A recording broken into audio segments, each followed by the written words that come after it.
నమస్తే అన్న. 27 కోట్ల రూపాయలు అనగానే గుర్తొచ్చి క్రికెటర్ ఎవరు? రిషబ్ పంత్. ఏంది మరి పరిస్థితి? ఓనరే దిగి వచ్చి ఏం భయ్యా ఎందుకు మ్యాచ్ పోయింది అంటారు నిన్న. ఆయన ఆడలేదు అంటారు, ఆడితే ఏమో అంత స్లోగా ఆడాడు కాబట్టి మ్యాచ్ ఓడిపోయింది, అంత తక్కువ స్కోర్ కొట్టేశారు అని అంటారు. నిజంగా నిన్న రిషబ్ పంత్ 45 బాళ్ళలో 68 కొట్టారంటే కొంచెం అగ్రిమెంట్ చూపించుంటే ఇంకా, ఎందుకంటే అక్కడ ఉండేది చెన్నై, వాళ్ళు టీం సరిగ్గా లేకపోయినా అక్కడ ధోని గారు. ఇప్పుడు చూడండి, నిన్న కూడా ధోని టీము ఆల్మోస్ట్ ఓడిపోయే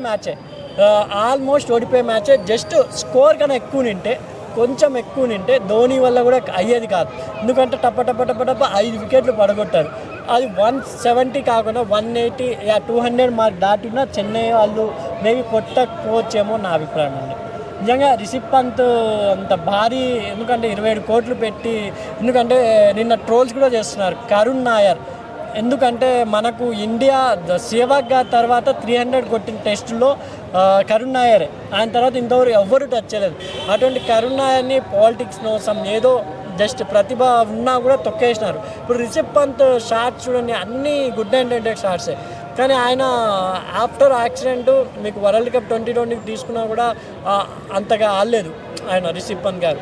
తర్వాత ఛాంపియన్స్ ట్రోఫీలో గంభీర్ గారు అయితే మొత్తానికి కూర్చోబెట్టడం జరిగింది ఆయన్ని.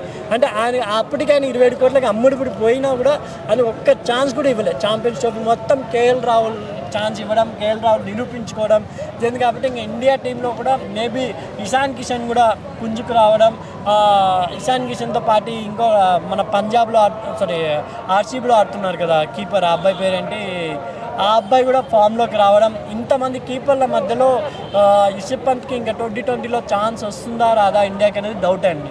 ఈ ఐపీఎల్లో ప్రైస్ ట్యాగ్ ప్రెజర్ అనుకోవచ్చా, లేదంటే కెప్టెన్సీ ప్రెజర్ అనుకోవచ్చా? రెండు, price tag, captain pressure and owner pressure కూడా. ఆల్రెడీ ధోనినే ఇచ్చిపెట్టలేదు ఆ ఓనర్. కేఎల్ రాహుల్ లాంటి అంత జెన్యున్ ప్లేయర్ని కూడా ఇచ్చిపెట్టలేదు ఆ ఓనర్ ప్రెజరు, టీం ప్రెజర్. ఎందుకంటే టీం బాగుంది, అక్కడ పూరన్ ఆడుతున్నారు, మార్కరం ఆడుతున్నారు, వీళ్ళిద్దరూ ఆడుతున్నా కూడా ఆ టీంని సరిగ్గా బ్యాలెన్స్ చేయలేకపోతున్నారు రిషబ్ పంత్ అనేది నా అభిప్రాయం అండి. బౌలర్స్ బాగున్నారు, స్టార్టింగ్ ఓపెనర్స్ బాగున్నారు, మన ఆస్ట్రేలియన్ ప్లేయరు మార్కరము, వీళ్ళంతా బాగా ఆడుతున్నప్పటికీ రిషబ్ పంత్ మీద ఎక్కువ ప్రెజర్ ఉంది.